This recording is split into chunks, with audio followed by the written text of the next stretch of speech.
ಡಿಕೆಶಿ ಪದಗ್ರಹಣದಲ್ಲಿ ಕಾಂಗ್ರೆಸ್ ಆಡಳಿತವಿರುವ ಸಿಎಂಗಳು ಭಾಗಿಯಾಗಿದ್ದರು.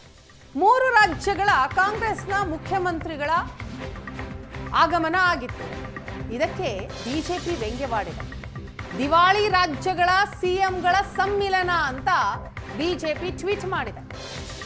Telangana CM Revanth Reddy, Keralam CM Satheesan ಮತ್ತು ಹಿಮಾಚಲ ಪ್ರದೇಶದ ಸಿಎಂ ಸುಖ್ವಿಂದರ್ ಸಿಂಗ್ ಸುಖು.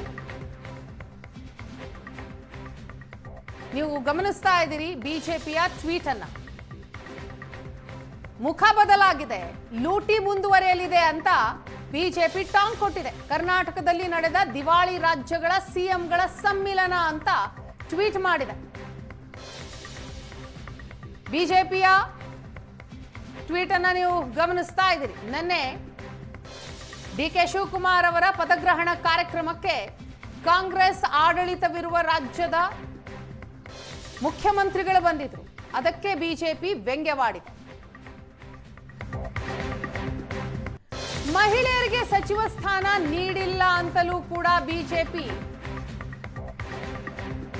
ಆಕ್ರೋಶವನ್ನ ವ್ಯಕ್ತಪಡಿಸಿತು. ಬಿಜೆಪಿ ಆರೋಪವನ್ನ ಮಾಡ್ತು. ಈ ಆರೋಪಕ್ಕೆ ಸಚಿವ ಪ್ರಿಯಾಂಕ್ ಖರ್ಗೆ ಸುಮ್ಮನೆ ಕೂತಿಲ್ಲ, ತಿರುಗೇಟ್ ಕೊಟ್ಟಿದ್ದಾರೆ. ಅಶೋಕ್ ವಿಜೇಂದ್ರ ಅವರ ಸ್ಥಾನ ಮಹಿಳೆಯರಿಗೆ ಕೊಡಿ, ಆರ್ಎಸ್ಎಸ್ ಸರಸಂಚಾಲಕ ಸ್ಥಾನ ಮಹಿಳೆಯರಿಗೆ ನೀಡಿ. ವಿರೋಧ ಪಕ್ಷದವರು ಏನಾದರೂ ಆರೋಪ ಮಾಡ್ತಾನೆ ಇರ್ತಾರೆ, ಅದು ಅವ್ರ ಕೆಲಸ ಅಂತ ಬೆಂಗಳೂರಿನಲ್ಲಿ ನೂತನ ಸಚಿವ ಪ್ರಿಯಾಂಕ್ ಖರ್ಗೆ ಅವರು ತಿರುಗೇಟ್ ಕೊಟ್ಟಿದ್ದಾರೆ. By whom? Opposition will do anything they want. Let them. Okay, let's do one thing.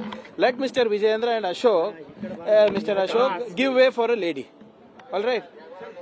Let RSS make Sarsanchalak a woman, and then let them talk to us. By whom? Opposition will do anything they want. Let them. Okay, let's do one thing. Let Mr. Vijayendra and Mr. Ashok give way for a lady. All right. Let RSS make Sarsanchalak a woman, and then let them talk to us.